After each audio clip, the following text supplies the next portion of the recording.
रमा रमा हो रमा रमा रमा रमा हो रमा रमा। दोस्तों, कार्तिक कृष्ण एकादशी व्रत अर्थात रमा एकादशी व्रत आज है। इस व्रत के महत्ता को बताते हुए भगवान श्री कृष्ण कहते हैं कि इस व्रत को जो ही व्यक्ति श्रद्धा, निष्ठा और प्रेम से विधि विधान के साथ करता है, उस व्यक्ति का जो भी जाने अनजाने में पाप होता है उसको श्री हरि माफ करते हैं और अपने चरणों में स्थान देते हैं, अर्थात मोक्ष उनको मिलता है। ये व्रत कैसे शुरू हुआ और इससे जुड़ी हुई एक कथा है जिसको मैं आपके सामने। प्राचीन काल में किसी नगर में एक राजा शासन करता था, जिस राजा का नाम था मुचकंद। मुचकंद बहुत ही प्रसिद्ध शासक था और धार्मिक कार्यों में काफी घिरा हुआ रहता था। उनकी एक बेटी थी जिसका नाम था चंद्रभाग। चंद्रभाग बहुत सुंदर थी और वो भी काफ़ी धार्मिक कामों में घिरी रहती थी, धर्म का कार्य करती थी, बहुत सारा व्रत करती थी। एकादशी व्रत के बारे में उन्होंने अपने पूरे राज्य में घोषणा करवा दिया था कि कल एकादशी व्रत है और सही व्यक्ति एकादशी व्रत करेगा, उपवास रखेगा। इसी बीच चंद्रप्रभा के पति, जिसका नाम है शोभन, चंद्रसेन का पुत्र है, वह अपने ससुराल आता है।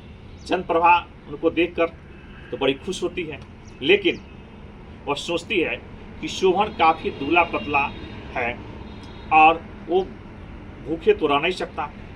आज जो त्यौहार है एकादशी की, इसमें भूखे रहना है।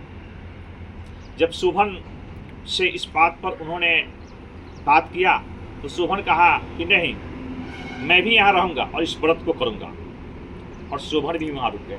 लेकिन शोभन दिन भर तो भूखे रह गए, लेकिन रात का जागरण और भूखा उनको बर्दाश्त नहीं हुआ और वो बेचारे चल बसे।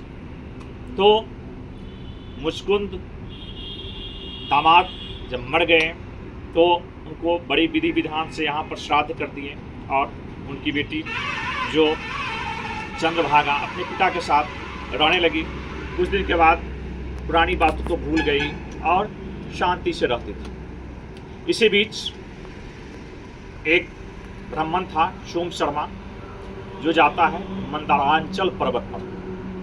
मंदारांचल पर्वत पर शोभन को एक राज्य मिला हुआ है, जिस राज्य का नाम है देवपुर, और देवपुर बड़ा ही सुंदर नगर है और शोभन वहाँ पर शासन करता है और बढ़िया से रहता है। जब सोम शर्मा वहाँ पहुँचते हैं तो शोभन से वो पहचान जाते हैं और पूछते हैं, आप यहाँ पर शासन कर रहे हैं? तो क्या हाँ, मैं यहाँ का शासक हूँ और भगवान ने मुझे ये सब कुछ दिया है, लेकिन यह अस्थिर है। जब तक एकादशी व्रत का पूरा फल नहीं हमको प्राप्त होगा तब तक जो है यह राज्य अस्थिर रहेगा। आप इस चीज़ को जाइए और चंद्रभाग को बताइए।